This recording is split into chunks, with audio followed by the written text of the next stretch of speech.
చెలో bus Bhavan అంటూ BRS నేతలు హడావిడి చేయడం హాస్యాస్పదం అన్నారు మంత్రి పొన్నాం ప్రభాకర్. 10 ఏళ్ల పాటు ఆర్టీసీ కార్మికుల నిరసనలపై ఉక్కుపాదం మోపిన వారికి బస్ భవన్ ముట్టడికి పిలుపునిచ్చే హక్కే లేదన్నారు.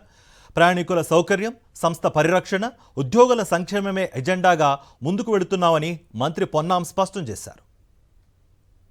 200 కోట్లు మళ్ళకు నిన్న ఒక వారం 15 రోజుల కింద 100 కోట్ల పైన నిధులు కేటాయించి బస్టాండ్లతో సహా అన్నింటినీ పునర్వ్యవస్థీకరించే సందర్భంగా జరుగుతున్నటువంటి పరిణామం తప్ప ప్రజల మీద భారం మోపాలని కాదు.